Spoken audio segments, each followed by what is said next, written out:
What's up, everybody? Welcome back to another Bear Show. I'm Ivan Vargas. As we always do, make sure you like, share, and subscribe to the network, the Tape Never Lies network. That is, make sure you become a patron at www.thetapeneverlies.com. The breakdown yesterday by DDP was great. Like I had mentioned before, I cutting that tape. There's a lot of good. There's a lot of bad. The bad just outweighs the good right now on offense in particular. And, we're looking for things to change right here, right now, this week. And I have a few reasons why that the Bears can go ahead and prove our consensus wrong on Wednesday night. I believe it was unanimous that, we think the Bears will fall again to the Rams, but again, prove us wrong. We would picking against the Bears isn't because we hate the Bears ever. It's just you show us the product, we analyze the product, and if we don't believe it could be successful, we're gonna say that. And it's been a rough go of it so far to start the season. What up, guys? What's up, Doug? Bear Truth 9 is in the building. What's going on, Mike G? What is up? How are you? Hopefully, everybody's having a good day. It's a little overcast here in Chicago, a little windy, a little cool, but hey, I don't mind it. It's been a hot summer. I enjoyed it, but I don't mind the little cool down that we're having right now. But anyway, getting back to the Bears and that offense, they're going up against a defense that is struggling right now, and it's as much as we like to give credit to Stafford and the offense, they will be without some key players as well. You'll be without Puka Nacua. You'll be without, oh my God, I'm forgetting his name. I don't know why I'm forgetting his name. The other great receiver that they have, I don't know why his name, Cooper Cup. There you go, Cooper Cup. I don't know why it was fleeting right there. What's up, Steve? How are you? Coach Dre is in the building. What's up, Coach? Matt, taking my pup for a walk, enjoying the weather. Hope you're good as well. Yeah, it's been a good day so far. Hopefully it becomes a good weekend.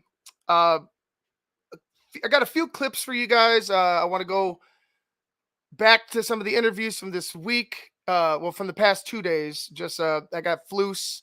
I want to talk about what Shane Waldron has to say, Coach Washington, Coach Hightower, and then if I feel like it, we'll listen to what Caleb and DJ had to say as well. I thought they were going to have some interviews today, so maybe we actually run into some live interviews, and we'll cut to that. But nonetheless, there's been a players-only meeting to discuss what's been going on with the Chicago Bears, with the offense in particular. I don't like this. I don't like this. But shit, somebody needs to address it. Somebody needs to put their foot down and say, "Hey, what is going on here?" And we talked about Mercedes Lewis being a leader. Well, he took upon himself as a leader to speak up. And what he said about Coach Waldron is pretty much what I said during my rant on at halftime on the halftime show with Shane. It's just you're being a pussy out there.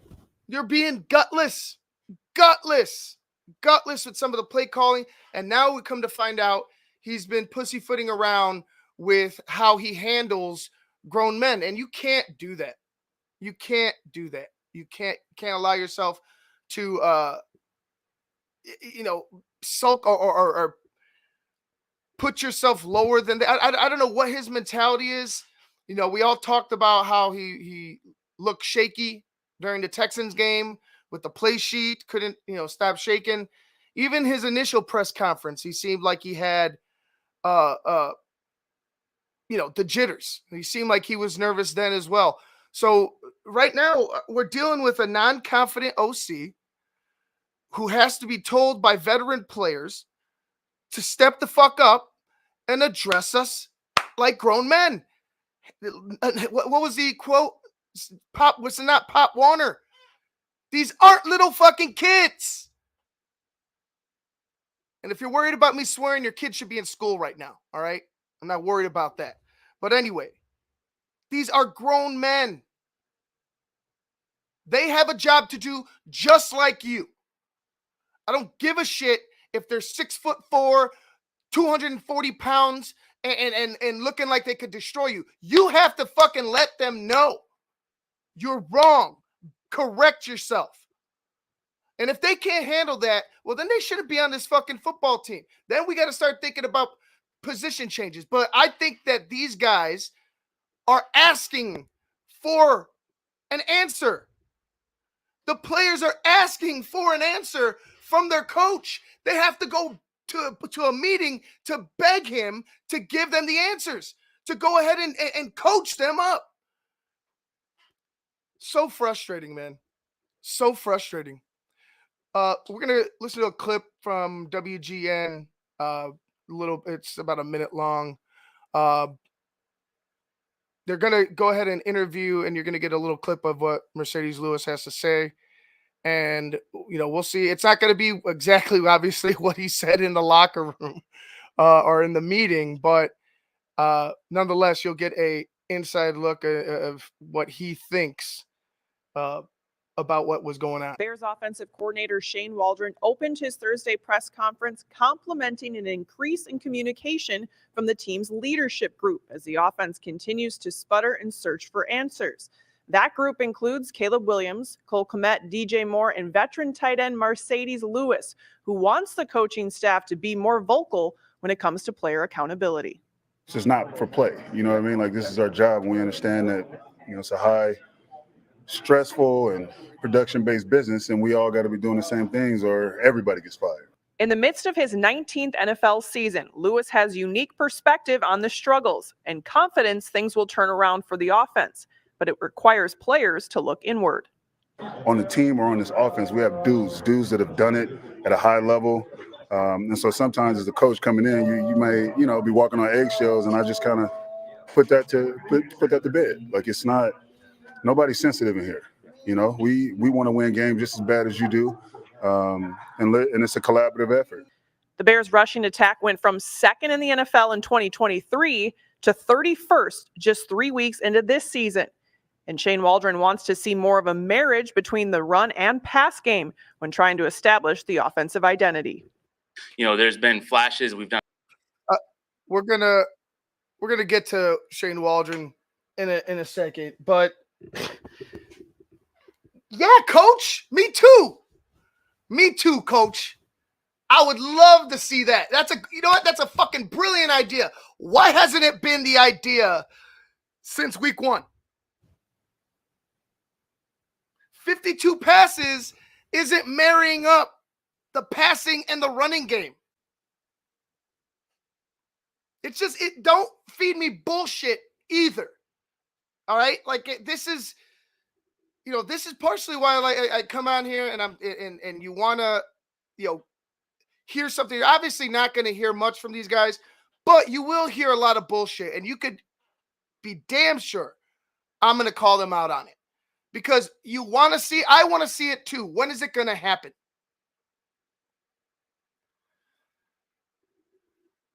You'll know right away against the Rams what the game plan is.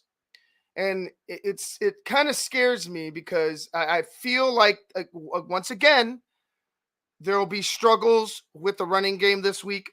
Just some numbers. And I know you're going to say, well, Ivan, these numbers might be good for the Bears, wouldn't you think? And I would say, yeah. But what scares me, and what my question always has been about Shane Waldron, hasn't been about how he can develop a passer or how he can dial up a passing game plan. But how does he, exactly what we're upset about here in Chicago, how does he run the football? He doesn't run the football as much. That scares me. It scared me then. Now I'm terrified that this is going to continue. So for me, you'll know right away if it's Shane Waldron going right back to what he's done in the past few games, or if they're really trying to make it a point to implement the running game into this game plan. I know they talked about Roschon Johnson being the lead back coming into this game, which is great. Should have him, but here are the numbers, and this is what scares me, right? So the passing game of the Rams, the defensive passing game is not good. 72.2 completion percentage, which is sixth worst. 9.8 yards per attempt, which is the worst in the league. 775 yards, seventh worst in the NFL. 7 touchdowns, which is the second worst. 127.4 QB rating given up. That's the second worst in the league. 12 plays of plus 20 yards, second worst in the league. Now, again, yeah, we should eat in a passing game. I know Shane Waldron's seeing this. I know they're doing their due diligence right now. Do his eyes get big and say, all right, their passing game sucks. Let's dial it up for the pass again. Let's do it. We got to beat them with the pass because that's what it says. That's what the numbers say, is that they're primed to get beat by the pass. I hope that's the case. But nonetheless, if you go, into this game thinking that you're going to air it out 52 times again,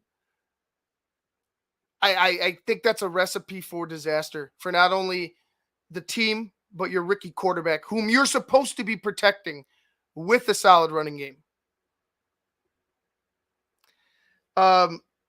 Again, these numbers are good. I really would love if things were different. If we had a decent running game, I'm talking about Caleb Williams. I'm talking about how this offense should eat off of play action. It's a different story. But the fact that we haven't been able, and we're like the second worst rushing team in the NFL on offense, doesn't give me a whole hell of a lot of confidence that we're gonna change directions and really focus and make it a point to run the football. And when I say make it a point, exactly what that goal line situation was. The point is, I'm going to run over you, and there's nothing you could fucking do about it. And that tires out a defense even more because they can't stop you. And you're pushing them right over into the end zone for 6, spike the ball in their motherfucking face, go to the sideline, bring on the kicker. But we can't do that, and it's frustrating. It doesn't make sense. Be a bully. Be a bully. This is a place on the football field, that is, where you can be a fucking bully. Do that on offense. Have a bully mentality out there on offense. Run the ball with Roschon Johnson. Roschon looked good. He looked healthy. He looked like he wanted more touches. A running back can't eat off of 8 fucking touches. Off of 4 touches. It's not how it works. Go to the running game. Run defense of the Rams. This is where I say, hey, maybe they can really put a hurting on this Rams team. 531 yards given up. That's the third worst in the NFL behind yours truly, the Chicago Bears. 5.1 yards per carry. That's the fourth worst in the NFL. They have 4 plus 20-yard runs. That's second worst in the NFL. And 1 run of plus 40 yards. If, again, I said it last week. Last week was when I thought we could really start the offense get the offense going, run game into play action, let Caleb beat. Didn't happen. You started running straight ahead with DeAndre Swift. You got away from Roschon Johnson. You try to give everybody a touch, which is not the fucking answer all the time. Sometimes you got to go ahead and let a guy work. Whether it be Roschon, give it to Roschon then. If you want to mix in here and there a couple plays, fine. But Roschon should be out there majority of the snaps. DeAndre Swift, change the pace. Khalil Herbert, change the pace. But if you want to be a bully, you got a running back that I think can help you do that.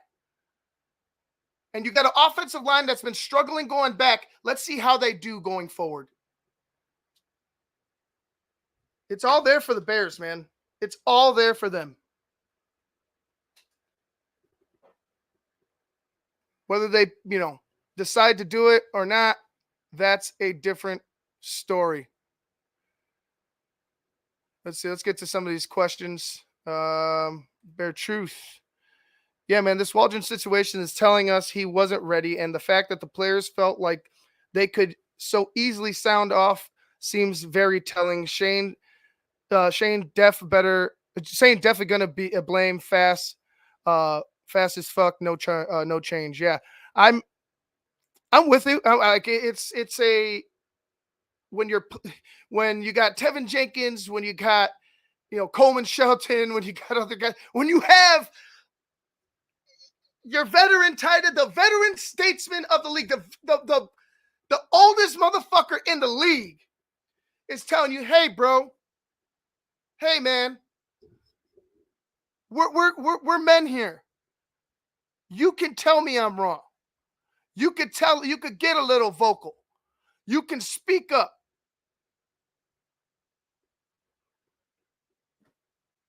God, like I don't know why that's even happening right now. Why is this even a thought?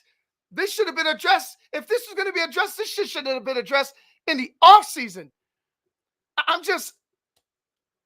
I'm baffled by how they continue to hire the same type of guys, right? The same type of guys.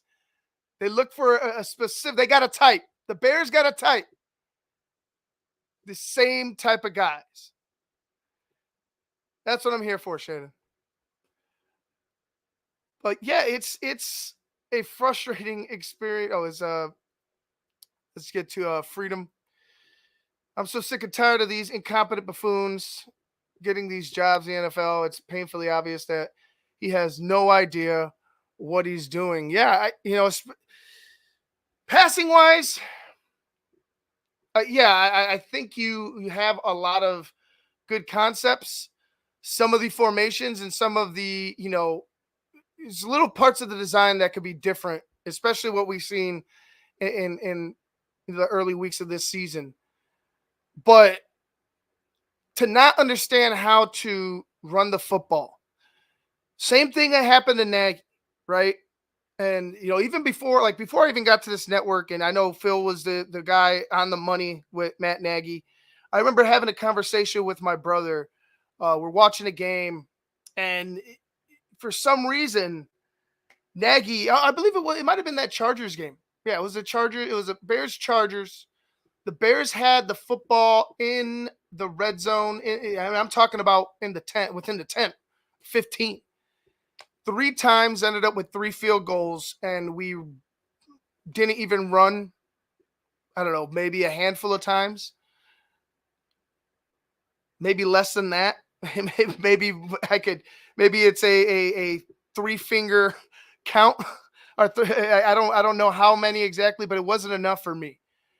And that's kind of what I knew. It was like, this guy is full of shit. He doesn't want to run the football. He doesn't know how to run the football. What are we going to do? Same kind of vibe with Shane Waldron right now. Same kind of vibe. And I don't know how they're getting jobs as well. Yeah, I guess it's just kind of, hey, let's wait and see if this guy could change. A pep talk from your players. I'd never heard a coach having to get a pep talk from his players. Hey, coach, it's all right, man. Speak up. Like, you're good. Talk to us. Your players are asking you to coach them, coach. Like, I haven't heard of that one. I have not heard of that one before. Have not heard of that one. 100%. This isn't flag football where mommy and daddy bitch at their kid isn't getting playing time. Yeah, it's not that. This isn't this. We're not, we're not giving participation trophies out here. This is the big leagues.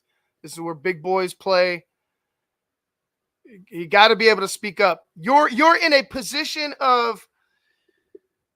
You're in an elevated position for a reason. You have these types of, you have that, freedom to go ahead and deliver a message if you feel like you have to, whether it be sternly or, a little bit lighter, it doesn't matter, but you need to be able to understand when to do it.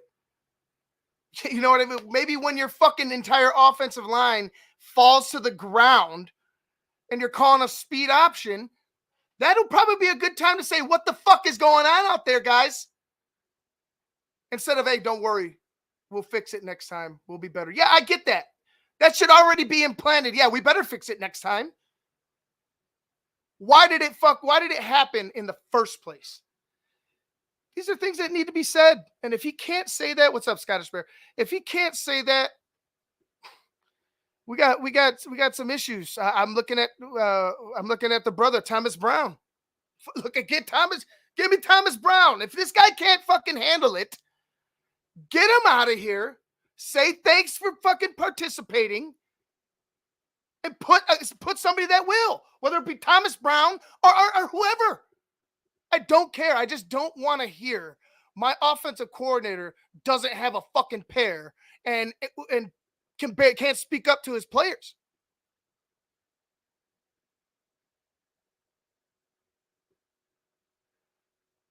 It's so frustrating. Let's go ahead and I said I was going to bring you guys some of the interviews. I don't know if the Bears we got any live interviews today. Maybe later. Maybe I missed it. Either way, I'm going to try to keep an eye on that. Stay on the Bears YouTube page. But here, let's go ahead and jump into Eberflus. This is Eberflus. I believe it's on Thursday or whatever, the last time he spoke. Here we go. Okay, good to see everybody. So injury update. We have Darnell Wright will not be out there today. He's got dealing with a back. It's day to day. So he will not be out there today, but we're hopeful that he'll work through it. As you know, Smitty was with the hip. He's still out. And then DT Taylor is not going to be there. He's got illness today. He came in. Medical staff looked at him. He was ill, sick, and then they sent him home, so he won't be out there today for that. On the good news side of it, Keenan's back on the field today. He'll be listed as limited, so he'll be working through some drills, doing some different things out there. He was working over the weekend and all that stuff with the rehab group, so that's looking good as we go. We'll see where it progresses as we go. In terms of the questions of the offensive line with Darnell being out, it's during training camp, we worked our different options that we have there. And I think it's important that we utilize that flexibility for some people, So I think that, again, without saying too much, obviously we're hopeful he comes back, but we'll work those combinations during practice today as we go forward through the week. And we'll see where it is tomorrow, and then we'll just keep adjusting from there and go from that. So it's good to be back on the grass today with the guys. They had a couple of days rest there. They came back in pretty good shape in terms of health of the football team. So we feel good where that is. Again, continuing to work on all aspects of the game, improving in this early part of the season, building on things that we've done well so far, and then obviously improving on the things that we need to improve on. And that's all comes down to what we do on the grass, as I always say. We're playing a good football team. This is a good football team, had a big comeback win did what they needed to do to win the game. You guys all saw the end of that game and to come out victorious there. So we know it's a good football team, and they stress you in a lot of different ways going forward there. So again, excited to be back at home, in front of our fans at Soldier Field. The guys are excited about that part of it. And so with that, I'll take questions. With Keenan back, how important is it for you guys to get production from some of these veterans that you brought in? Keenan, Swift, Everett. I imagine that their appeal was to get Caleb up on his feet and help him. And through the first 3 games, those numbers aren't probably what you want. Yeah, I mean, look at last game though. We had some distribution. We got some good distribution there, so we're building on the positives there. So and Keenan's a big part of that. He's another weapon that we have available to us on the offense with a unique set of skills. As you know, we've all seen him play. So we're excited if that comes about. He comes back. Is this something that you're going to have to monitor all year long? We hope not. We hope not. We hope it's something that's going to get better and stay better. And we're hopeful of that. I think with the process of sort of refining and defining what you do offensively, what does that look like week to week in terms of the back and forth between coaches and players and communicating comfort level and preferences and all those things? That's of the utmost importance, right? Communication, so, working with the guys in terms of skill sets, in terms of communicating what they like, what works, building off of stuff that you've done the week before, because it can't look the same every week, putting guys in different positions so you can shake them free in terms of the pass routes. I think that's all important, but the communication is where it is. And the guys have done a great job over the last 48 hours communicating that. And continue to do so. And also, in the run game. The run game is the same thing. What do our guys do well? Where can we shift to who, when, and where is doing what in terms of the run game? And that's with the blocking and the running. I think that's an important thing to always take a look at. Now, with Pryor, did you see enough from him to want to keep him at right guard this week? Yeah, we thought that Pryor did a nice job. I mean, you guys all watched the tape. That was firm in the pocket, did a nice job blocking. At times, and had a couple of plays that he wished he had back. But for the most part, did a nice job there. Last week you said that. Last week you talked about Pryor saying he improved greatly throughout since training camp. What areas did you see the most progress in, and how would you assess it? Yeah, first of all, his attitude is great. He's a great teammate. He works well with Darnell right next to him. I think that's a good partnership there. That's what we saw. And then, learning the offense, and always being firm in the pocket. He's a real good athlete for his size. So I think that's firmness in there is good for the quarterback. And also just his run blocking. He can move people on some double teams, some single blocks. And I just think he did a really good job improving, and learning the way we do it.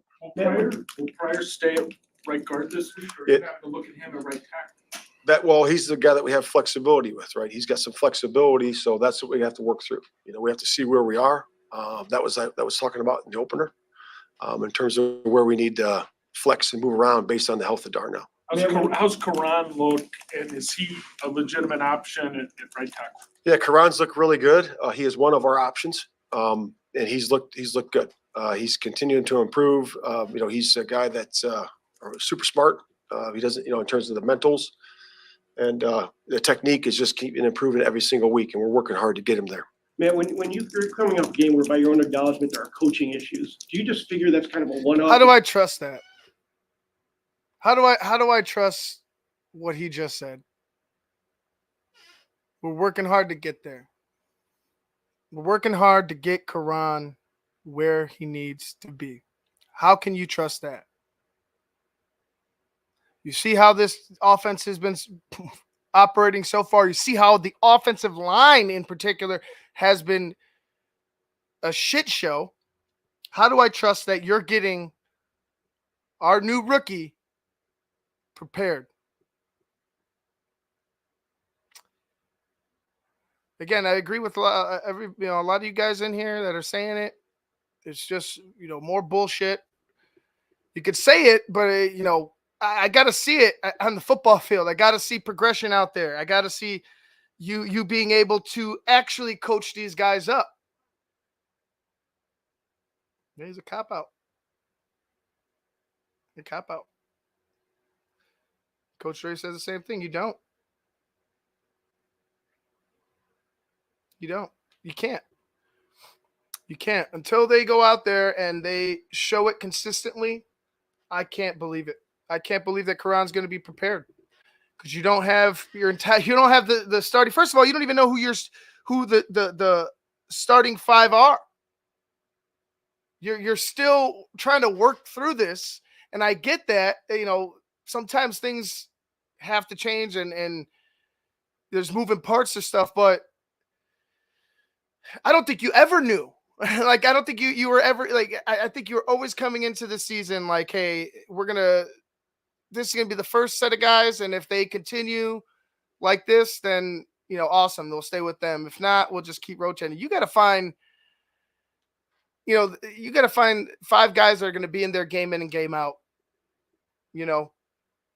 unless somebody goes down, God forbid, but you can't have this idea we could just rotate guys, and to me it's dumb. It's real dumb. Again, hopefully Karan and his ability and his intelligence overcomes anything negative that or anything negative or anything that just isn't being taught to him, but I just don't trust that the Bears are going to prepare him for greatness. Will be better the next time? Or do you take stock of what you're doing and consider that maybe something needs to be tweaked? Or, how do you handle a situation where you're coming off a game like that? Yeah, I mean, it's we all saw it. There's a couple of things that we need to clean up, and we got to get better at. So we have to look at and evaluate, what and how, and what the process of doing, and that's what we did the last couple of days, and that's every week. There's every week there's certain things that don't come out, that's way out in the open, like those certain things were. There's issues every week that you got to deal with that that no one saw. And so you got to make sure that you're always working through that with your coaches and with the players. DeAndre Swift was pretty disappointed in himself on Sunday, just kind of the first 3 weeks. Me Can too. you pinpoint what's gone wrong for him and why he hasn't been as effective as a rusher? Yeah, I think rushing the ball is everybody thing. It's kind of like protection. We got to create the holes for everybody. We got to move people.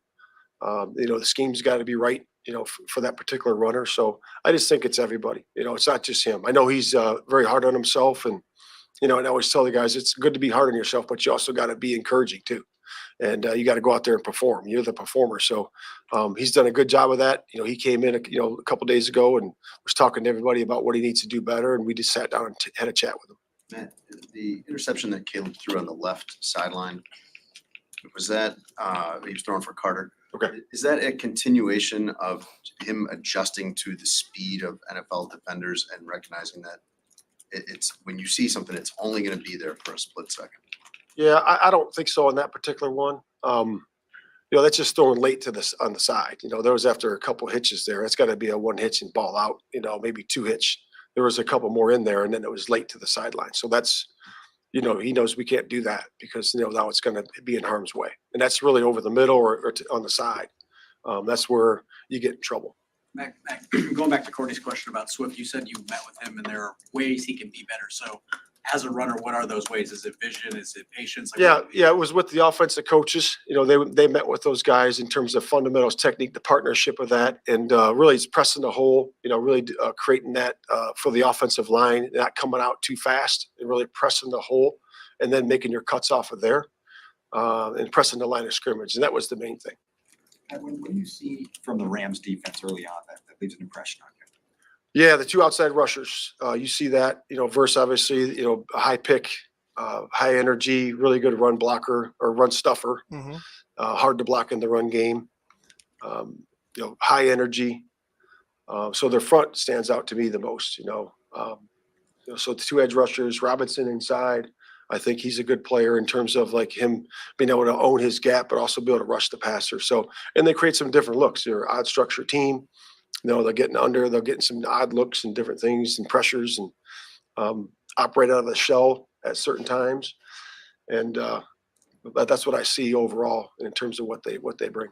First, what left an impression on you when you got to know him during the pre-draft process? Obviously? Yeah, I really like the man. You could tell he's gonna be a good pro and gonna have a long career in the NFL. He will be a leader of that group and of his football team. You could definitely see that. High energy, brings a lot of light, to the building when he was here. And so, yeah, high-class, world-class guy. You alluded to flexibility with a guy like Pryor, Karan is an option. It seems like there's openness for competition on the offensive line. Is that kind of what you're wanting, is to kind of create this kind of press in some of these guys to pick up their game a little bit? Yeah, we're looking for the best five, and again, we don't want musical chairs in there. We're not at that point. We want guys to solidify themselves in there by their performance and then keep going in terms of the consistency, having week after week performing at a high level. So that's what we're searching for. It's early in the season. We're looking for that. And, some of the guys are doing that. We just got to keep pressing the whole group to do it. And when it comes to Sean McVay, you guys hired people directly out of his coaching tree this year. What specifically about Sean McVay do you admire or respect in the way that he calls an offense? Everything, because it's not our fucking offense. That's my answer. I'm just letting you know. Everything that he does is better than what we fucking do as a coaching staff. Period. I don't give a shit. I might be wrong. Bears might blow them the fuck out. I still will stand by that right now. It's ridiculous how some of the decisions have been made by this coaching staff. Ridiculous. Sean McVay does it better. That's what he does. He does it better. Yeah, the pace. I think he has great pace to the offense.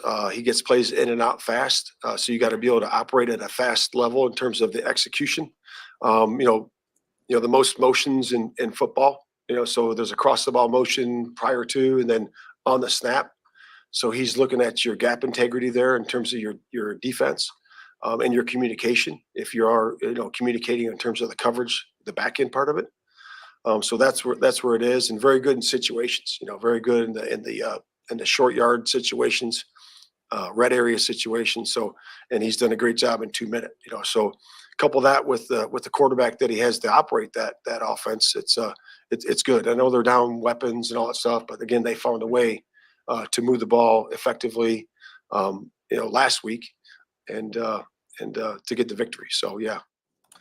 When it comes to like how fast Caleb's processing and what the protection can execute, are those synced up to what your liking is for that? It's a work in progress. It's not totally all the way there after the 3 games, but it's getting better. It's getting better. I do think that last week was way improved in terms of the whole operation, in terms of the protection, in terms of in and out of the huddle, all the things that go along with just basic. We got sacked 4 times as opposed to 7 times.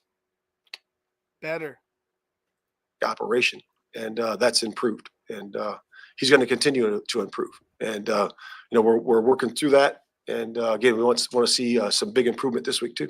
Man, how delicate of a balance is that to want to give Caleb a consistent picture, but also want to make sure that you're giving him the best situation, not want to make changes in that regard? Well, I think you got to adjust and move. You got to adjust and change. Meaning your offense needs to adjust and change, but the concepts need to stay the same, in terms of dressing it up with formations and the way you're moving your protection. I think that needs to adjust every single week with how you're presenting to the defense.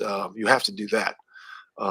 So it can't just be that of a simple of an answer. So you got to be able to do that. And our offensive coaches are doing that. And we got a good plan this week. And again, we're going to work the first and second down plan today and then work from there.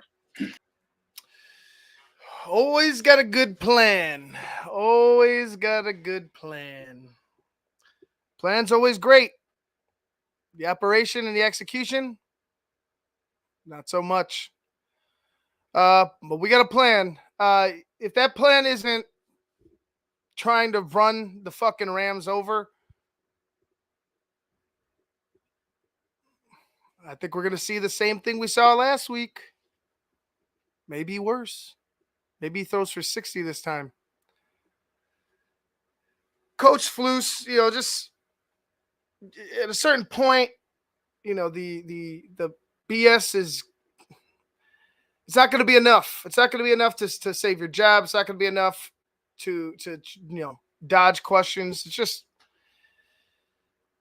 there's things about this football team, and it's not necessarily player personnel wise, it's definitely coaching wise, that just infuriates me.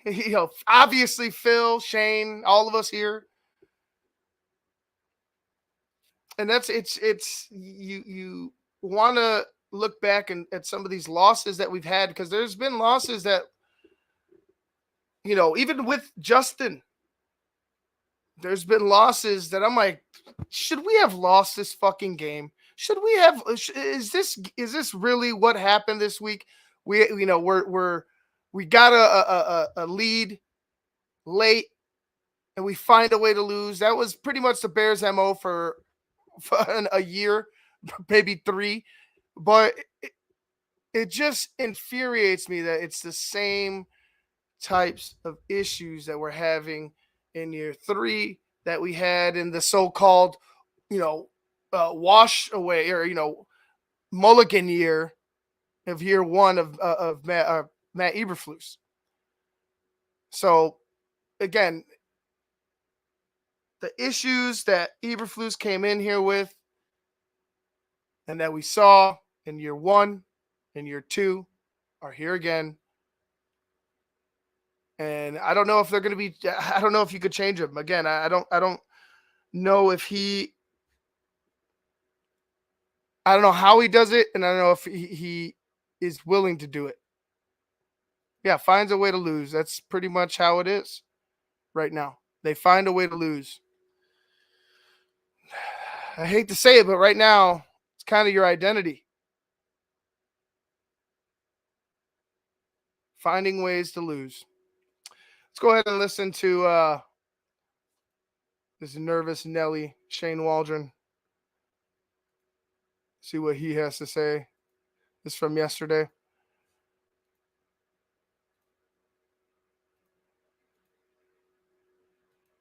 Thing I want to start out with was what a tremendous job I thought our leadership group did this week, knowing that we're working on improving on offense every single day.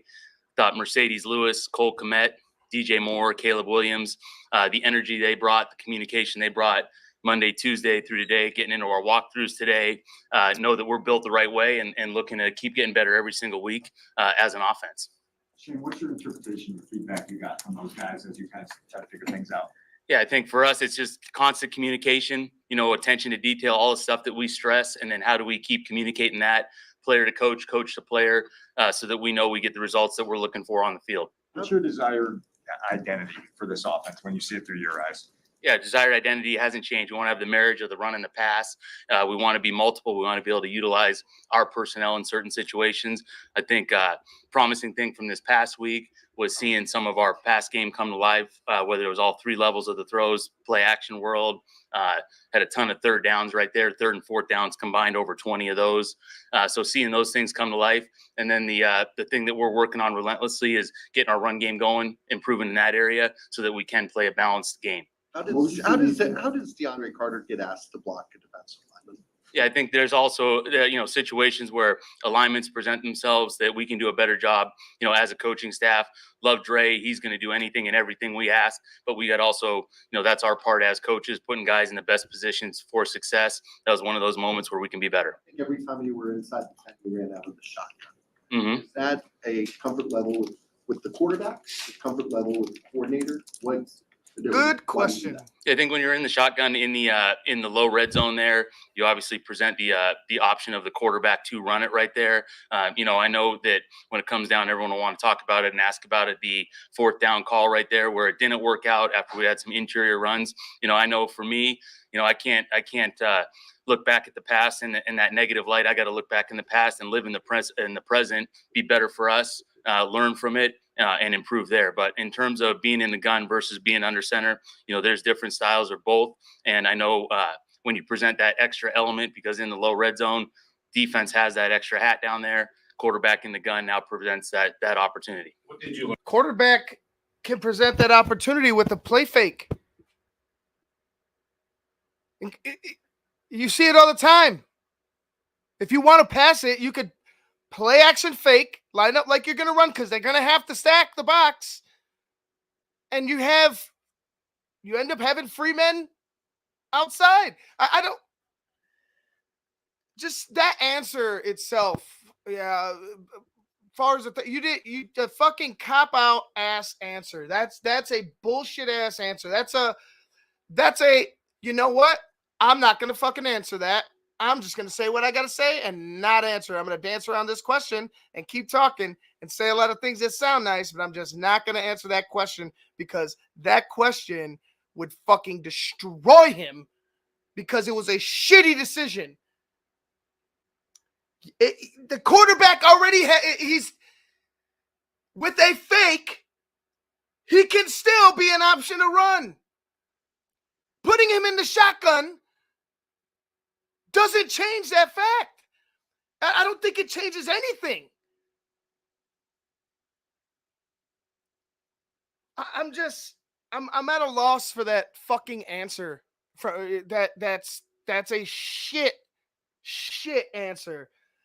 That's you know what? I'm gonna dodge this because I don't want to get myself dirty. I'm gonna whoop right here. Whoop right here. Not gonna get me. You almost got me there. Fucking bullshit ass answer. I'm gonna be better. You better, because your job's on the line. Learn from that play, the fourth down play. Yeah, I think for us, just being able to communicate, get to the line of scrimmage a little bit faster right there so we can get, what we want out of the play. And so, again, all those things start with me. I got to be better in that situation. I will moving forward. The operation, though? I mean, like, what? Stop saying that fucking shit, man. I'm going to be better moving forward. I'm going to be better moving forward. No, answer the fucking question, dipshit. Answer the fucking question. He asked you a direct question. What is the issues? Why did you do this? Why did you do that? Yeah, I'm going to be better. Fuck you and being better. Why answer my question? Why haven't you been better? God, man, he's a fucking, this guy is a putz. He's a fucking putz. He talks bullshit. And then, and to just boldly just say, hey, you know what? You might as well say, hey, fuck you. I'm not answering your question. I gotta fucking be better. No shit, Sherlock. Yeah, I think that's something we've discussed as a group there. Like every play, not just that particular play, knowing that's a 17th play in that drive, and like every play in every drive, looking to communicate and correct if there's stuff that went wrong, and without getting in all the specifics right there schematically on every single play, just knowing the bottom line there, I got to put us in a better position. Are there situations like that would present themselves to put Caleb under center, potentially that fourth down one? Like, obviously, if that pops up again, would that be an option? Yeah, there's always going to be option to be in the gun or under center in those low red zone areas. Why was it Herbert in that spot instead of Roschon? It was more powerful back. I think for us, we have confidence in both. Okay, that was stupid. Definitely not a more powerful back. I think a more elusive back. I think a faster back, but I don't think I don't think he's more powerful. Herbert and Roschon. I think Roschon did a great job as he's built his way back into the offense, coming off of injury, playing more and more. I think he's done an excellent job with it. The plan was going in with Khalil to be our short yardage and goal line back. He's done an excellent job. We have all the faith in the world in all of our guys each week that they're out there, and each week we'll have a plan in terms of specifics for the running backs, whether it's first and second down or our situational football, and what we think is giving us the best chance. What do you think is hindering the run game right now? I think for us, it's the rhythm of the run game, the staying connected on our first to second level blocks right there. Backs involved right there as far as trusting it. And I think, there's been flashes. We've done a great job in our practice reps. We've done a great job in our preseason reps. But the reality is we haven't performed up to our standards in game right now. And so for us, that goes back to the fundamentals, our techniques. We're reiterating them with those guys. I think the players have done a great job of talking about full ownership of their role and responsibility on each play. And so as we go each week, we got to keep getting better, keep improving, especially in the run game there. Even by the eye test, Braxton and Tevin and Darnell are all down. They're not as effective as they were last year in this offense. Is there a transition in your scheme that just takes them longer to get acclimated to it and eventually it'll get there? Yeah, I think for those guys, I think they're working each week to improve. As far as comparisons go, one year to the next, I think it's more about us as a group on offense coming together, all 11 in the run game, and it's O-linemen, it's quarterbacks involved on their part, it's the running backs, it's the receivers and tight ends. So to me, with the run game, it's something that takes all 11, and I think we have great unity right there, great clarity as we keep going each week on what we want to be, and now it's about executing executing and performing when we're out there. Caleb talked about It going. seems like everybody's talked about communication. How are you guys working on that? How do you shore that up in between games and figure that out? Yeah, I think for us, communication started in OTAs in the offseason program by building and developing relationships with everybody. Bullshit. You just had a players only meeting about communication. So how much building did you do? How much building did you? Obviously not enough. If you have to be told to be coached up or to coach your players. God, what?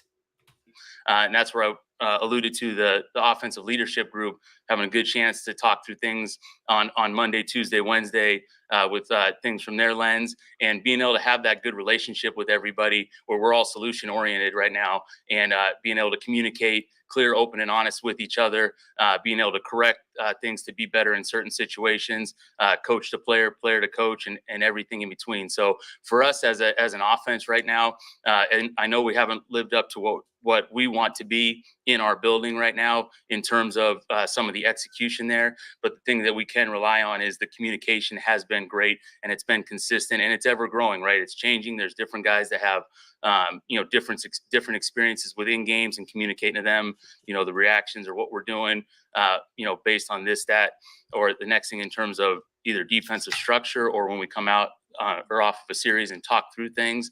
And so I think we're built the right way. The players are built the right way.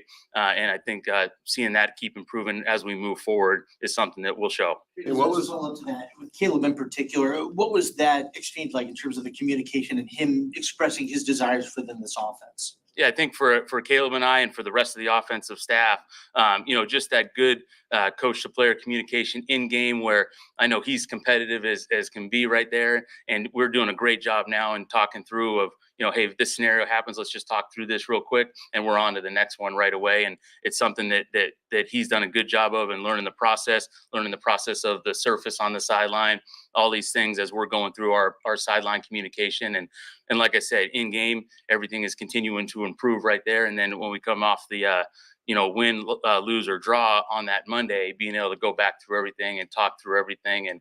And the goal of this is everything getting on the same page, being in sync, being one. And I think we're heading in that direction based on our ability to clearly communicate with each other. How are you personally handling the challenge of making sure that Caleb does stay aggressive in terms of his approach with them and also limiting the turnovers? Yeah. I think for us as an offense, when it comes to turnovers, we know we're always going to be all about the ball. And, we talk about statistics that directly correlate to winning and losing football games. We know the turnover margin is huge. It's the number one thing besides obviously scoring points. And so for us, just keep reiterating the ball. I think, Chad Morton's done a great job every single Wednesday of stepping up in front of the group, talking about, what the importance is, what are the emphasis for the week with the defenses that we're going against. And then for Caleb knowing, hey, when's the chance to take. Chad Morton. And I know a running backs coach is doing a great job, but he's trying. But Chad Morton is addressing your team, your offense like that. He's taken it upon himself to address the team. I feel like that's your role. I feel like that's what you should be doing. Sounds like Chad Morton's stepping up, and you're not.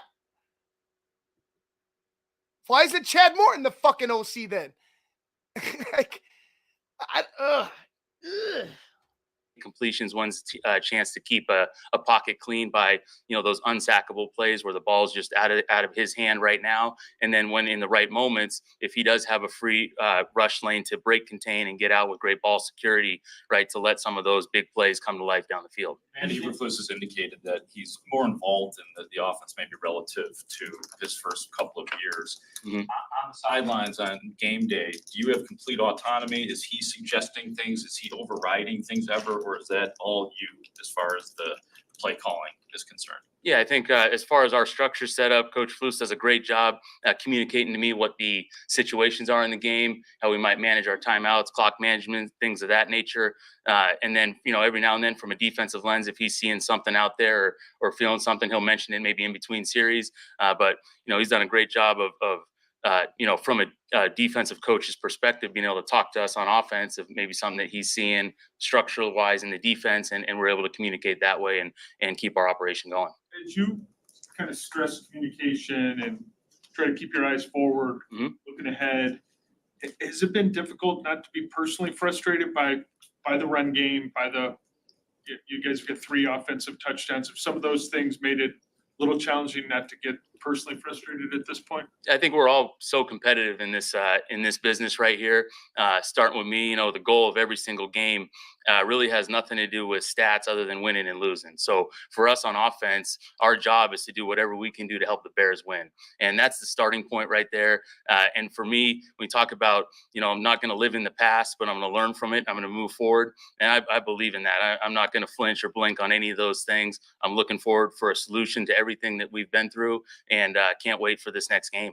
When Caleb vocalizes his desire for himself and the offense to feel comfortable, what are you hearing specifically from him when he asks for that? I think for us, going back to the comfort level is just the operation, right? Down in, down out, in and out of the huddle, owning play calls, understanding the more reps that he's accumulating, the more chances he's able to see, different structures of defense. And we talked about, that comfort level leads to stealing a second, 2 seconds, 3 seconds here on the front end and the back end if we do huddle or if we're at the line of scrimmage. And the more and more comfortable we get as an offense, the more and more time that we can use to attack the defense or settle into different structures that we're seeing. What do your running backs need to know about the way you want them to run? That we heard Matt talk earlier in the week about, maybe talking to DeAndre, on Monday, I think, about kind of what you're looking for. How can you explain exactly what you are looking for? Yeah, I think for our running backs, right, every running back has different styles, right? They're not all going to be the exact same, and we want to embrace the different styles that everyone has. So different runs might come to life a little bit differently based on if it's Swift, if it's Roshan, if it's Khalil. Okay, but the starting point's always going to be trying to press the heels of the O lineman. Okay, working those one-cut runs. All right, being aggressive into the line of scrimmage. All right, and then when big play opportunities happen, being great with ball security first, but being able to work edges on second and third level defenders, looking for explosive runs. Is there an example from your 3 years in Seattle where you did learn from the past, where maybe something wasn't really working and then you would, learned and figured it out and it became better? Yeah, I think when you talk about, I don't want to look, again, I'm not going to look back. I do have examples of that, thinking about, especially with people specific and improving myself of saying, what am I going to use and utilize in certain situations. I think especially the past year as a play caller, being in, I think it was 5 or 6 end of game winning drive situations right there. I think the more of those that you're in as a play caller, the more you learn, what are the quick calls, what are the different scenarios you get to, how to communicate that to the guys. And, we've got a great comfort level in that. It happened a couple of times, obviously, in the LA games over the last few years with those end of game scenarios. And so for me, those are ones when we do the after action report on Monday, we talk about, the players, things that they can correct. And really the starting point is, looking inwardly first. Okay, what are all the scenarios that came up in the game? And like I said, without getting into those specifics, being able. Fuck you. Specifically, what would you do 4th and 1 from the fucking goal line? Specifically, what would you do 4th and 1 from the goal line? How do you get the punch the ball in? Here, I'll even give it with Roshan Johnson as the running back. What do? This guy's going to go into another fucking diatribe of nothing. Being able to, being able to learn from them, okay, note them, and make sure that, with all the variations of things that can happen, being able to progress with those situations. Do you have a scripted list of plays to open the game with? You guys have got 3 points in the first quarter. Yep, I know we did, and I'm not going to get into our, how we do our openers right there, because I feel like in my mind that's a scheme thing, and talking about different scenarios there, something that we're always going to be looking to start fast, whether it's with Coach, openers, whether it's with priority time. calls, however you want to look at those. We have a process that we go to. Okay, what was different about the conversations you had with the leadership group? I assume you talk with them every week. Mm-hmm. Yes. You never led a press conference by praising them. What was different about the tenor of the conversations this week compared to the previous 3?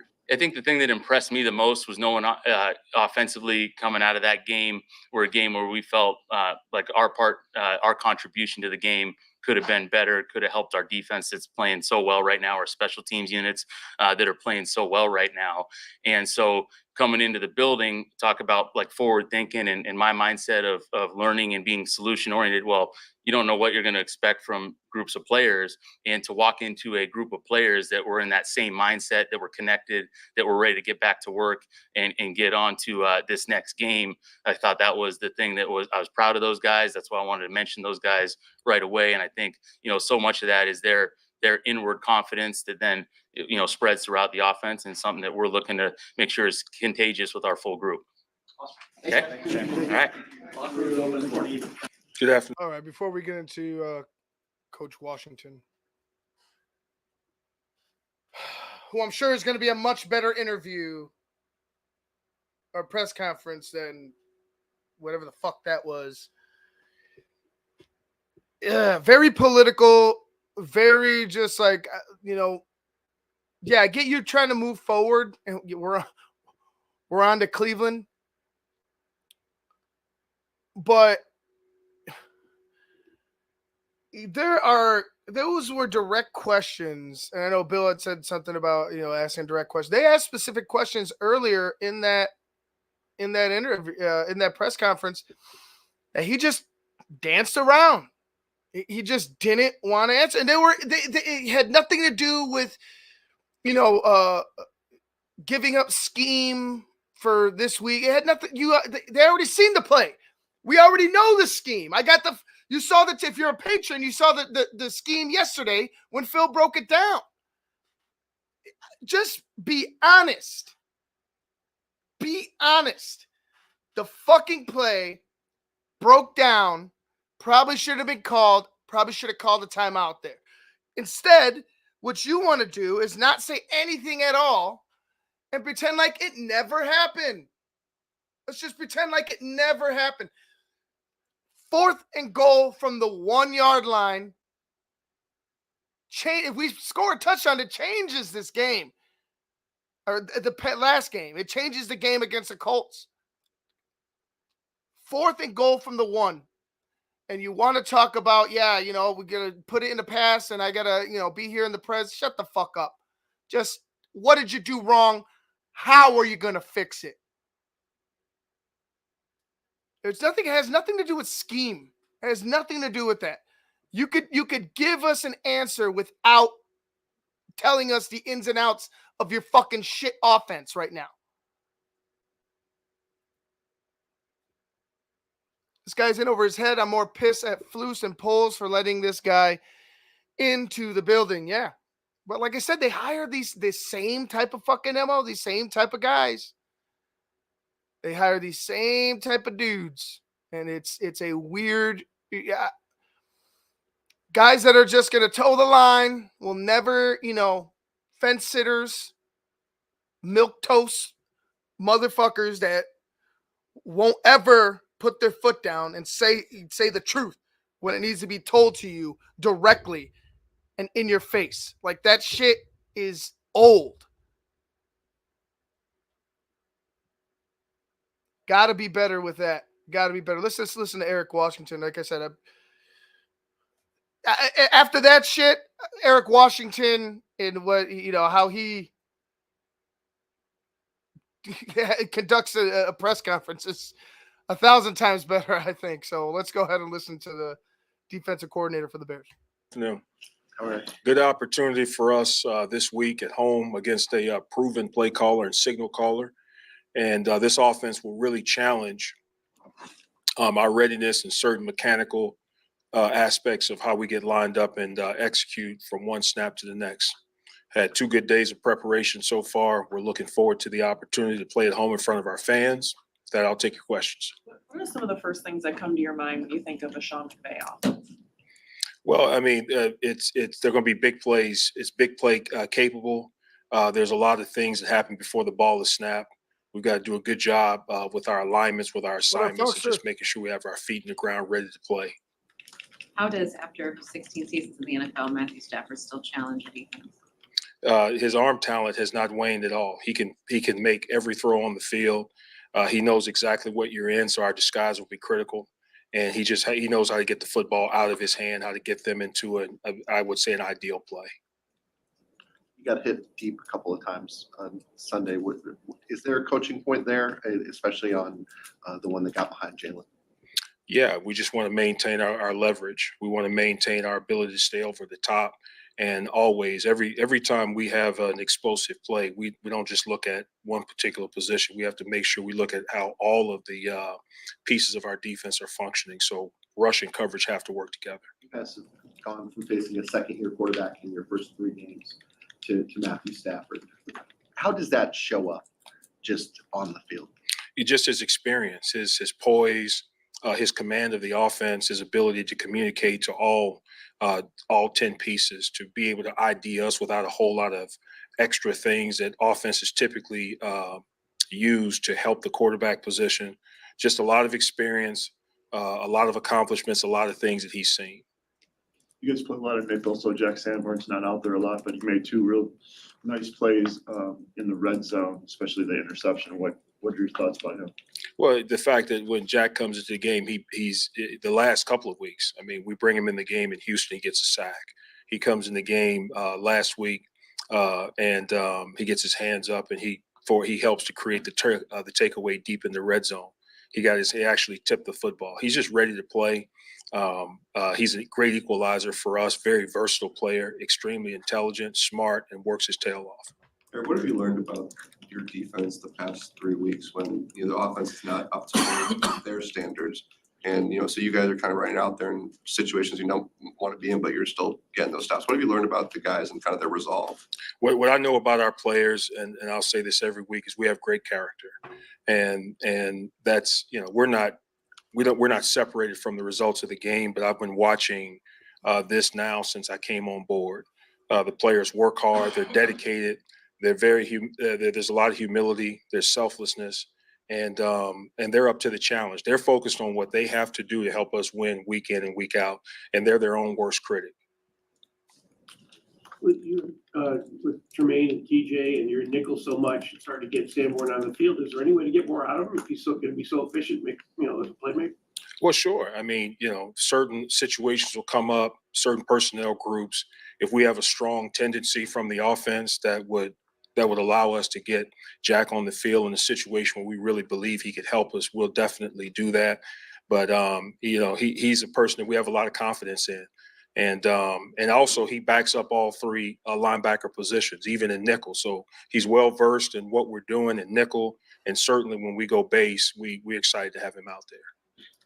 How does their pre-snap motion help a quarterback who probably doesn't need much help in the line of scrimmage? Yeah, if you're not careful, if you're not on top of the details of what you're doing, you can all of a sudden kind of predict what they're doing just based on how the defense may move based on their motion. It gives you a little bit of information as far as safety rotation. Maybe are you in a split safety configuration? Do you have a person rotated down? What are you playing? Are you playing zone or man? I mean, as talented as Matthew Stafford is, I'm sure he'll tell you he could use all the information he could get. All right. Thank you. All right. Good afternoon, Coach Washington. Although it was a shorter interview, a press conference, excuse me. I mean, I felt like I learned more about where their mindset is on defense than I, learned where the mindset is on offense from Shane Waldron. It's again, Eric Washington is a pro. He's been there, done that. He's been around Hall of Famers. He's coached the best of the best on defense. I'm sure and he's been. He's been in situations like this with the press and having to speak before, but somebody had mentioned how Shane Waldron presents himself during the press conference, and it's not. I don't get confidence from Shane Waldron. From Eric Washington, it exudes confidence. Like he's confident, and I've said it before. He commands a room. He commands respect. Like you see, he's saying hello. Everybody says hello. When he says good morning, everybody says good morning. In the press, as far as the media is concerned, that I don't get whatsoever from Shane Waldron. It's more of a, like I said, it's more of a fear. Like he's talking real fast. He's say the right things, just say the thing, say the thing, say the thing, say the thing, so I could get the fuck out of here and I don't have to do this anymore. That's kind of what I get from a Shane Waldron. It's it's night and day. It's a stark contrast of how those coaches are, who they are as men and NFL coaches. It's crazy. Here's Richard Hightower. Afternoon, how's everyone? Good. I'm doing great. Obviously got a big test this week, going against a really good opponent. Coached really well in all three phases. Obviously, you guys know this, but I have a ton of experience working with Sean and familiarity with him. I know they're going to be ready to go. I know they're going to be coached up. I shared an office with them, so we spent a lot of, late nights grinding together. So I know how the guy's wired, and he's definitely a really good football coach. They're coming off a really big win. They were down 10 points in the fourth quarter, and they end up winning that game in regulation. And special teams had a lot to do with that. So this will be a big challenge for us, and we're looking forward to it. So with that, we can open it up to questions. They popped the 38-yard, 39-yard punt return. What impressed you about that? Yeah, the Xavier Smith kid, really nice job fielding the ball.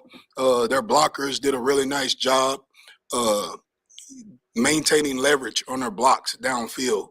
And that kid did a great job of getting it up the sideline. He was fearless, but he's been doing that all preseason. If you take a look at his preseason tape, he's been a really good player for them, and they're doing a nice job on teams right now. So it'll be a big challenge for us.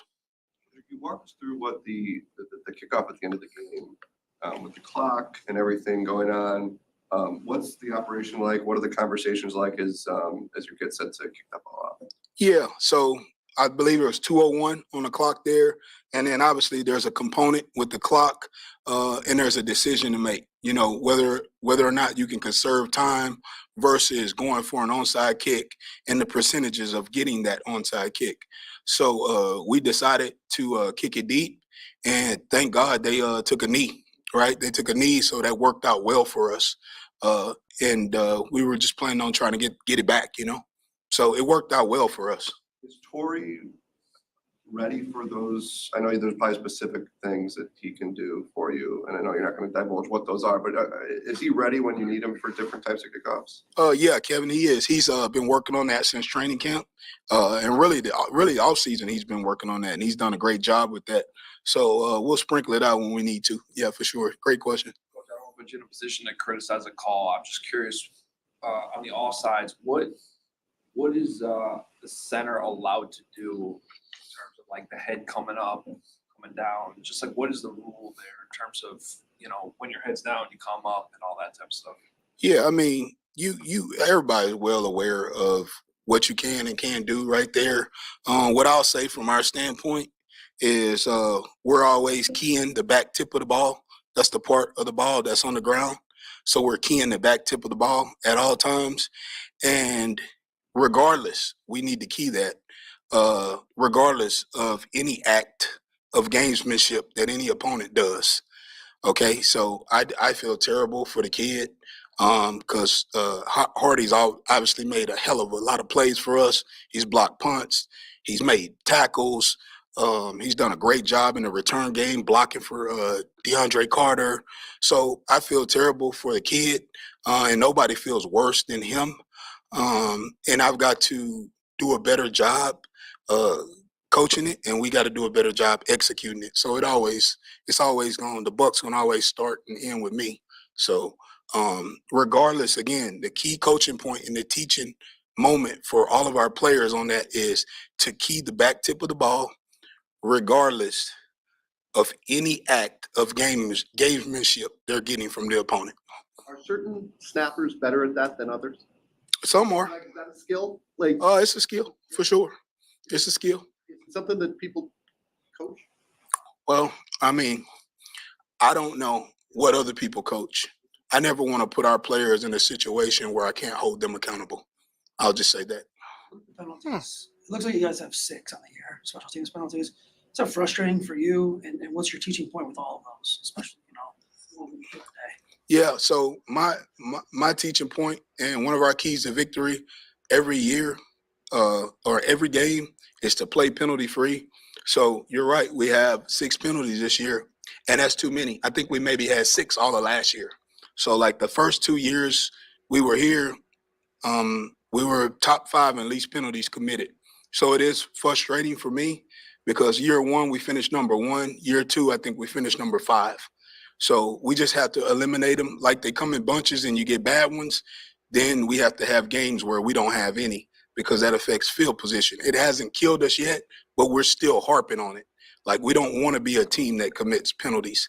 I want to be a disciplined team. I want to be a sound football team. I want to be a team that plays relentless. And a lot of that we've gotten done. We just need to eliminate the penalties. Great observation. How much of that is just the new kickoff rules, that kind of stuff, the penalties and that kind of thing? Yeah, we had a couple on that. But still, it doesn't matter. New rules. To me, everyone is playing by the same set of rules. So we just have to do a better job coaching and better job playing when it comes to that and being more disciplined when we play football. And we pride ourselves on being a disciplined team. So again, that starts with me, and we just got to do a better job there. I never point the finger at players because it starts right here at all times. Do you think there will be more kick returns now that you're outdoors? Again, 2 straight games in a dome. Does that affect kind of how many touchbacks there are, do you think? Yeah, I think it definitely does. Pat, I think I'm excited and I'm invigorated by looking at the different schemes and the different fundamentals and the techniques that are being used across the league. The return rates are up. There's really was a point of what we wanted compared to last year. So that's been really good. And I only expect them to increase. So from that standpoint, it's been a really successful so far, but we'll have to look at it obviously at the end of the year when we get a whole sample size together. It's a small sample size right now. We have to look at it all at the end of the year with all the data, along with the competition committee, along with the league office, health and safety, the rest of the coaches, and we can make a determination because it is a 1-year trial. If you look at the first 3 weeks, are coaches blocking it up the way kind of you thought they would, or has there been a creativity there or the aspect of it that's different? Yeah, to tell you the truth, I really didn't know how people were going to block it up. But seeing what was done in the preseason, there's been some creativity. There's been some different things done. People kept some things in their back pocket, as we did as well. So it's been interesting, and I think it'll evolve as the season goes on. No, I'm good. Okay. Good. All right. Thank you all. All right, that was Richard Hightower. We've heard from Flus. We heard from Waldron. We've heard. You know what? I promise you guys, why not? Fuck it. Let's go ahead and we'll hear from. Well, first, we heard from Flus, Waldron, Washington, Hightower. Now, let's go ahead and hear from Williams and Moore, and then we'll wrap things up for today. I'll re-emphasize my picks for the Sunday at the end, and then we'll go our separate ways. Let's bring up Caleb Williams. There we are. Everybody. Nice hat. You've talked before about your affinity for Matthew Stafford. Yep. What do you admire about his game, and when did you kind of first, choosing him as a guy to emulate? So it really started watching Megatron. Obviously, getting triple covered and stuff like that. And then I got a little older and kind of realized how good Matthew Stafford is at his job. And so I think that started at a young age, but it originally started watching and I guess seeing the highlights of Megatron. And then what about Stafford's game? Do you really? Yeah, he out first. I'd say he controls the game. As a quarterback, he knows how to get in and out of things efficiently. He knows where people are going to be. He knows where the defensive players are going to be, so he can move them on a string. And so watching him be able to move defenders, be able to move and maneuver in the pocket and still deliver. Some nice passes down the field, or even just getting the ball to your back and allowing him to go to work. Keeping the ball in play and a bunch of different arm angles and things like that. So he's been doing it for a while, and so watching someone like that's had the success that he's had, you want to learn from that. So it's gonna be exciting to go against him. Coming out of Sunday, you expressed the need for constant communication as this offense tries to find itself. What does that require from you, and what do you hope that looks like from the group at large as you guys figure this thing out early? Yeah, so it first starts with me. Being able to be a better communicator to the coaches, the players, and things like that. About I guess I would say a little bit more things that I like a little bit more for certain situations, or being a little bit more communicative and talking to those guys that are out there. With us, what they're seeing and things like that. And then you'll get to the sideline and being able to handle. Just real quickly, Shane had mentioned sooner or later, Caleb's going to start getting vocal. You're going to start hearing Caleb Williams. This is what I want. This is what I want to happen. Again, they work for him. Ideally, it's his show at a certain point. And I like the fact that he understands he's got to start speaking up more, understands he needs to start taking more control of things. I'm not talking about as far as play calling or stuff, but as far as how to cater to what he wants, how to cater to him. What does he like? What does he not like? What are the things he wants to run? What does he not want to run? Like shit like that, Was he like on this down? Was he like on that down? What have you? But I'm glad that something has been said, or he's taking the opportunity to start to speak up sooner rather than later. Things properly on the sideline and understand that we have another drive, we have this and that when we're in practice, when we're in throughout the week and things like that, in our off time throughout the week, making sure we communicate properly to make sure that we're running things that work well with us, myself included in that, and things that that we may have had too many reps on, or routes or things like that over these past 3 or 4 months of being here, that we communicate that, and just making sure we're running things that we're all comfortable with, that are obviously good plays that work well against the other team, but more importantly, things that we know and that we feel comfy running. Real quick, I know you were talking about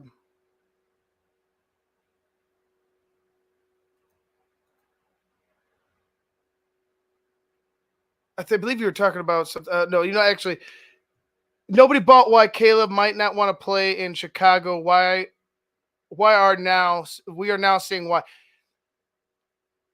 I don't think I want him if he didn't want to fucking take on the challenge. I don't think I want a guy who's like, you know what? Fuck it. I don't want to go to the fucking Chargers. I want to go to the New York Giants, Eli Manning. I don't think I would like that guy to be my quarterback, even though Eli ended up winning 2 Super Bowls.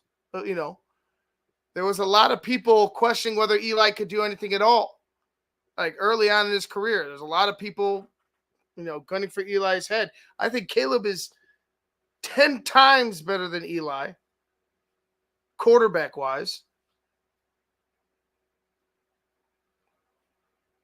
But to not want to be here, if that was his mentality, I don't think I want him as the quarterback. I would not want him as a quarterback. If you were trying to get out or he showed any type of, regret with with him being here, then I would start to worry. But I don't think Caleb has shown that at all. And I know it's been a frustrating few weeks, Mike, but again, I think Caleb wants this challenge. I think Caleb understands the significance of being the guy in Chicago as the quarterback of the Chicago Bears. And again, if he didn't have that mentality, if he wanted to be somewhere else, then I wanted him somewhere else, because that's not what I would want as my leader of my football team. Shane asked you for that input, or does that have to come from you? Yeah, so Shane and I have talked about it. We've talked about it throughout the weeks, but just been a little bit more in depth, I would say, is what we've kind of come to after this past game. Been a little bit more in depth about it. I would say is the kind of the adjustment we've made since after this last game. Is it hard to feel comfortable doing that as a rookie? No, I wouldn't say it's uncomfortable. He has to call the plays, and I have to go out there and execute. We have alerts and stuff like that I can change, and route concepts that I can change depending on whatever case may be. But he does have to call them, and I also have to go out there and execute. So to be able to go out there and make decisions in split seconds, hesitation and being not being decisive. I think that leads into the first part about it is not being comfy. And so for certain plays or whatever case may be, or certain routes, always got to be comfy. I think that's the biggest thing. And so me being able to communicate with him is important. I understand that, and I have to do it consistently.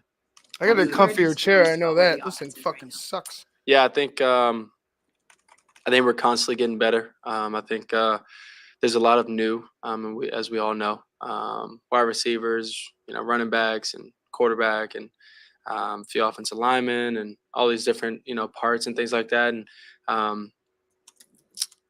us constantly having the encouragement mindset, but also the positivity that we see on the actual film. If you actually watch it and not get into all the emotions of the game, the positivity that we have, and the growth that we're the slow growth that we're having.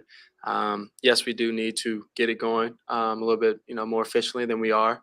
But the growth and positivity that we have within the film that we've seen and things like that over these past couple weeks. Caleb, Matt Eberflus is a guy who likes to be involved in the offense, even though he's a defensive guy. Yep. What has his role been in these last week or so as you're trying to get this offense, get going? How much influence has he had, and what's his role been in trying to get this thing going? Yeah, I mean, he's in the room. He's been in the room since training camp. New quarterback, new OC, and things like that. He's been in the room helping out as much as he could. Whether it's us asking him how he sees this, what works best with this. So I think he's been helpful. Throughout my time here, of just being in the room because of how much knowledge he has of the defense, and defenses that that he's seen.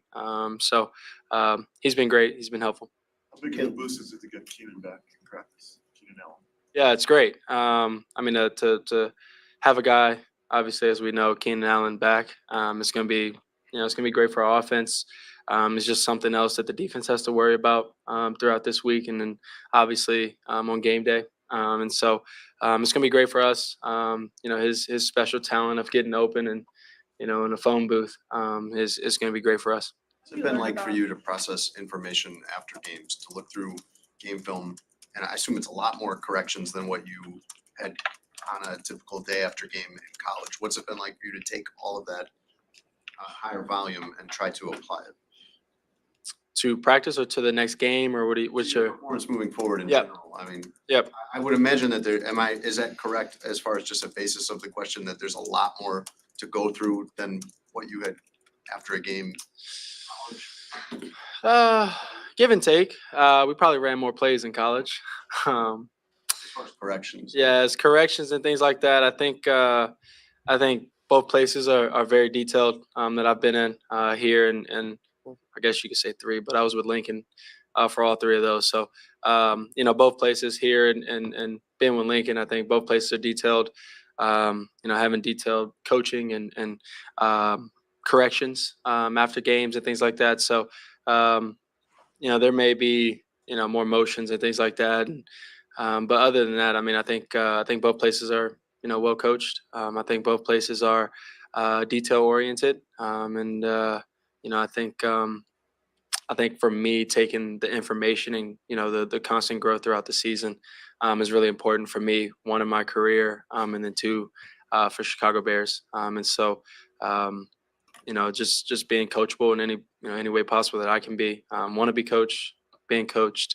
Want to details each week, and so just have to go out there and execute, do my job, and help the Chicago Bears win games. Flus said after, or just again in terms of like how fast you are processing and what the protection can execute is a work in progress. What can you do from your perspective to get those two in sync?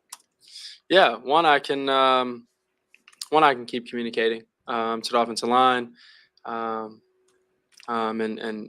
positivity, constructive criticism, things like that to them, and then how I am maybe in the pocket, how I feel about certain things in the pocket, so they just have it in mind when they're conscious, and then that's a cool thing about football is that everything is a work in progress. We all haven't been together for 2-3 years, and so to get in a live battle with these guys and go out there and fight with them is really important for I think the confidence of all of us to get up after a bad play, go and celebrate with them after a good play.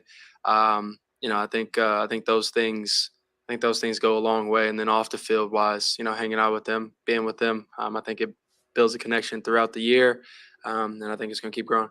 You were pretty surprised. You were pretty surprised on Sunday when we told you threw the ball 52 times. Yep. But as you guys try to get the running game going, do you have to kind of fight the feeling that you have to put this entire offense on your shoulders until you can run the ball effectively? No, I don't fight any feelings of that. I'm more of a guy that, and I said this. I was talking to Shane this morning. I mean, and like I just said before, communication wise, just talking to him this morning, it was like, if I got to throw the ball 50 times, I got to throw the ball 50 times. But if we're in a flow and we're running the ball, we're getting 4 yards of pop on the play and things like that. Let's keep handing the ball off to our running backs and let them be special. So like I said, like I said on Sunday after the game, whatever it takes to win the game is what I'm going to do and what I'm happy to do. It's what I'm here to do is win games. And so we got to get it going. Got to get the offense going. Got to get the run game going and things like that. I got to be better. Would not turn the ball over and a lot more. So we're gonna be better. We're excited for this week to go against the LA Rams. At our hometown. I know everybody's gonna be happy and rowdy to be there. Awesome. The Bears. Before we get to DJ Moore, Caleb has. I don't think his confidence has faltered. I don't believe the negative bullshit that's been festering amongst the Bears fan base and the national media because of how the Bears have struggled as an offense is affecting him. I think he knows that this is like he's playing for his career. He's not just playing for this year. He's playing to grow. Right now, it's a time of development and a time, of how do I say it? Like it's time for him to just go ahead and see the mistakes that he makes, correct those mistakes. It's just a developmental phase, man. I don't know what else to say. And yeah, he's doing it on the fly as a starter, but nonetheless, it's the confidence that he shows, the progression that I've seen from him from week 1 to now. It's not complete, right? It's not a complete painting right now, but is so far as if he continues to progress, I feel like you'll start to see the best parts of his game. You'll start to see the parts that people call special. You'll start to see that generational talent manifest. But still a long way to go. Still a long way to go. Chubbs, shout out to you, $20. Everybody talking about Justin or Johnson, but he will never make a long run. Herbert has the ability to house it and 50 yards on his resume and has 50 yards on his resume. Why does the entire media think Johnson is good? He's the backup from the movie program. I'm just thinking the reason that they want more aggression, right? And I think Khalil Herbert, he has some of that, but the way that they seen Roshan, the way that they see Roshan, the way that Roshan runs, it's very angry. It's very tough, very hard nose. It's like, and you know how the running game is like body blows to the defense, but with Roshan, they're literal body blows. Like he will put a hurt on a safety if he has to with his running style. Only thing that scares me is if he, obviously with the aggression, things happen. But I don't have a problem with Khalil Herbert. I'm on the side of having him in the ball game more. Whether it be hell, if it was Khalil Herbert on that 4th and 1, I wouldn't have cared.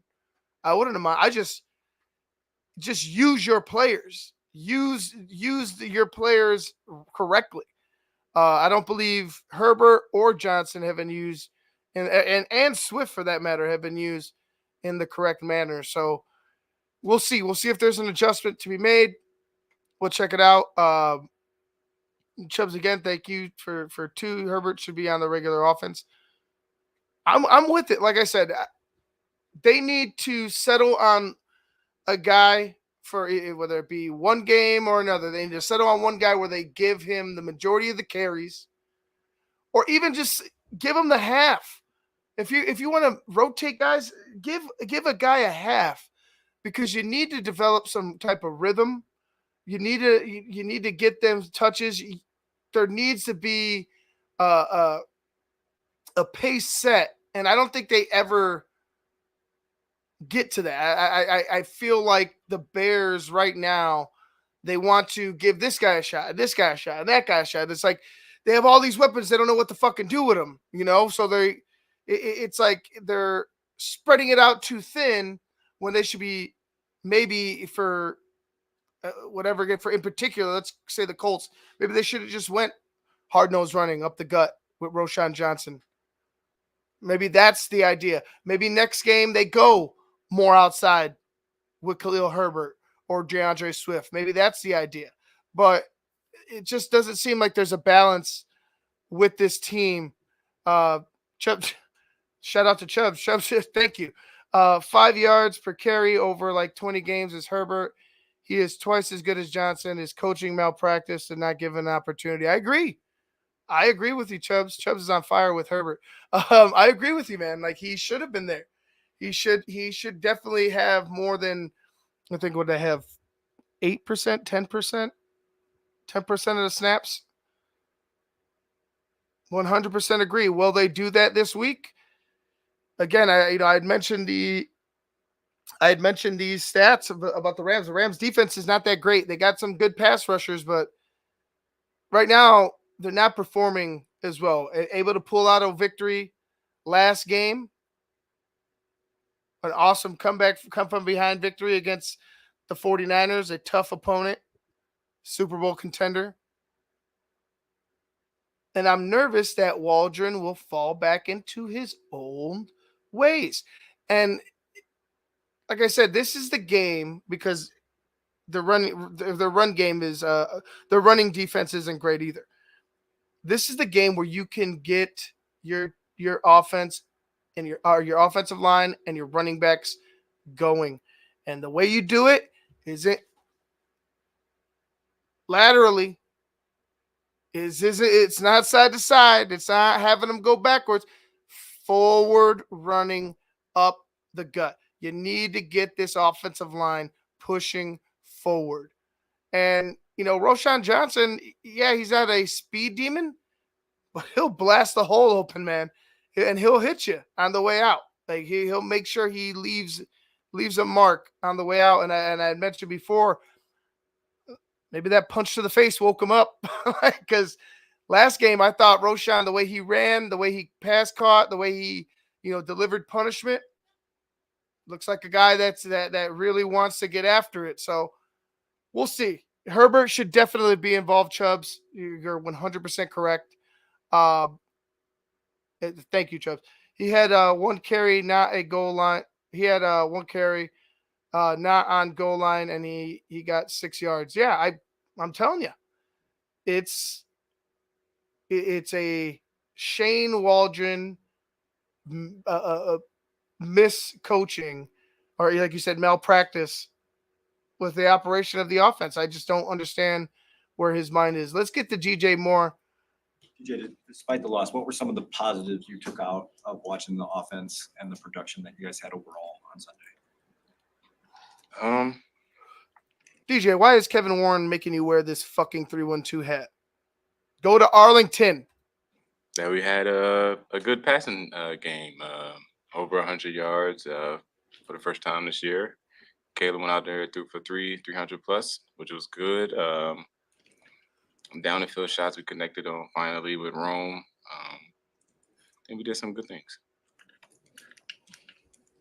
What did you think of Rome's performance when you could have looked back on tape and saw what he was able to do out there? Man, it was amazing.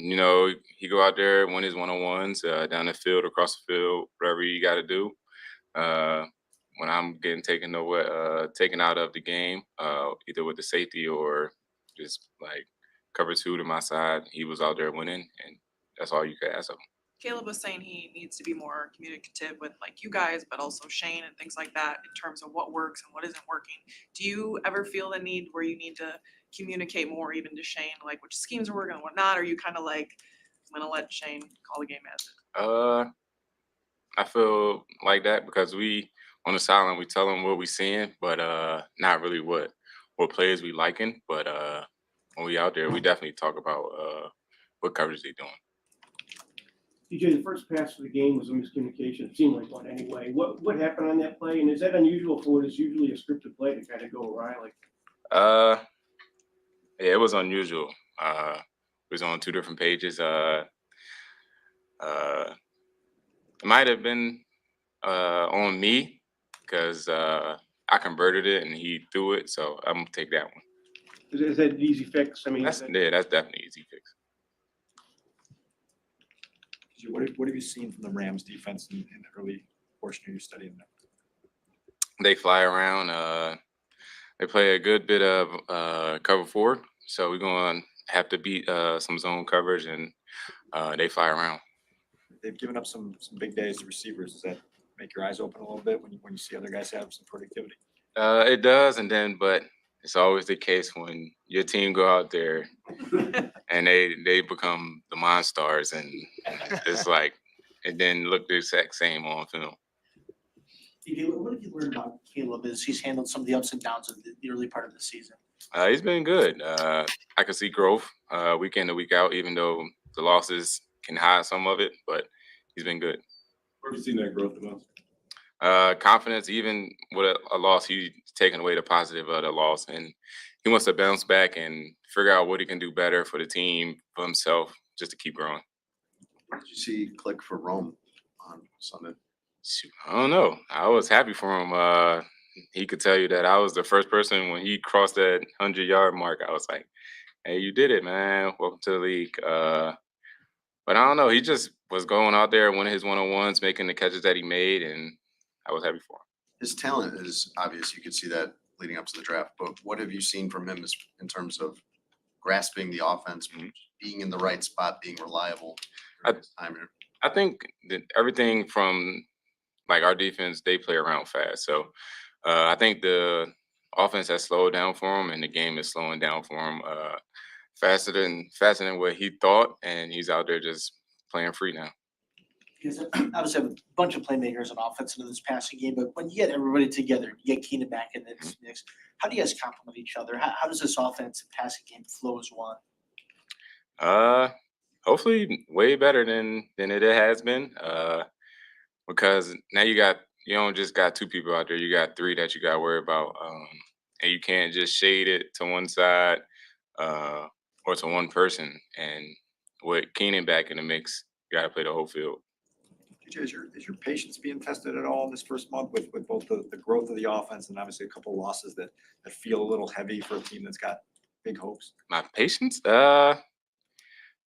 I mean, it's a thin line. I think I'm like below the line, like 2 inches. But no, the patience is still there. It's always going to be there.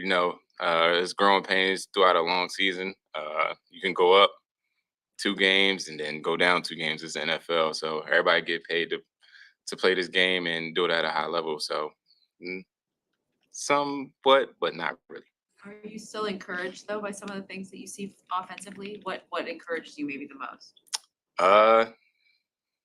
That we get to go do this again on Sunday and prove that this offense is really like that, how we were saying on the offseason and how it's going to come together. When some deep shots hit, when the numbers, 300 plus yards, you're saying there's positives and all that. How much of it is you just kind of need to see it happen to unlock it? Oh, once you see it happen once, it's like shooting a basket, and you make it, the rest of them just going to be automatic. Now we just got to keep them going back to back to back. So after we hit one, we can't just settle for that one. Somebody else got to go out there and make that play too. Thank you. I didn't get the basketball analogy because I swear if I go out and hit one jump shot, I'm calling it a day because the second one is not going to go down. So I maybe I don't relate to it. I don't know. But DJ hits one jump shot, he's hitting the rest of them apparently. not me. But anyway, that was Caleb Williams, DJ Moore. DJ's not frustrated. I would say he's not at a point where he's given up on this team. There is some level of frustration, which I think is at a minimum. Just nothing crazy. Like I want to, trade me right fucking now. There's nothing like that going on. But to say that there's like zero frustration, come on, dog. Like there's some. You're missing a little. You're missing one here. You're missing one there.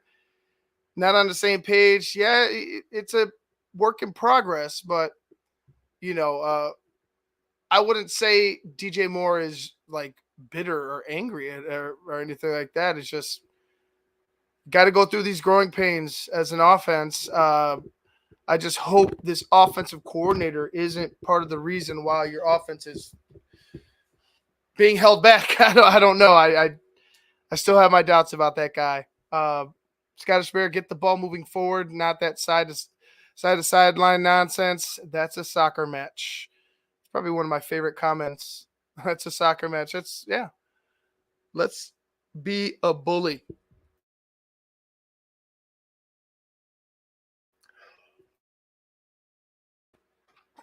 Excuse me. Let's be a bully. Let's run some motherfuckers over and smile when you do it. Like, this is the identity that I want the Bears to develop as far as the running game is concerned. You get the running game going, and I'm not saying that we had to be the tops of the league, but I mean, we have to have some type of established run. You get that going, I guarantee you this offensive passing game is going to flourish. Play action is going to eat people up. Caleb, I believe, is going to continue to grow. But it starts with the line, starts with the running game. We can't have this lackluster performance anymore. Guys, I'm Ivan Vargas. I'm going to get out of here. It's my day off. Obviously, I've been crushing these bush lattes. Kids are with my parents going up to my parents and my brother's family going up to Wisconsin somewhere, a resort or something like that. So they're having a good time. I got a wedding to go to here this weekend, but took Friday off because why not? Why not? So anyway, guys, thank you for joining me. I appreciate you guys. it's noon on a Friday. Surprised so many people actually popped in here to hear me talk about this Bears team. Listen to my thoughts about Shane Waldron, who just, once again, I don't know who he is. I don't know what his identity is as an offensive coordinator, but he better find it soon, because I think there's a real good chance that the Bears fire someone in-house or in season if this thing doesn't get going soon. I really do. And call me crazy, but kind of what I am. Either way, guys, like, share, and subscribe to the Tape Never Lies Network. Make sure you become the patron at www.thetapeneverlies.com. Appreciate you. Make sure you check out the pregame show. We got the pregame show with me and Big Steve coming up at 11 a.m. on Sunday, right before the game. Then you have, for our patrons, you have the halftime show with Phil and Shane.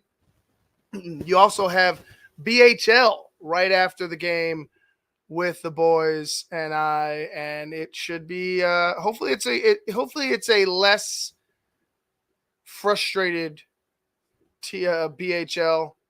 Hopefully it's after a victory. I could do with being wrong as long as the Bears win. I don't care if my prediction is, the if I go with the Rams. I just care if the Bears prove me wrong and win, and I hope they do that this weekend. Appreciate all you guys. Thank you. I'm Ivan Vargas. Peace.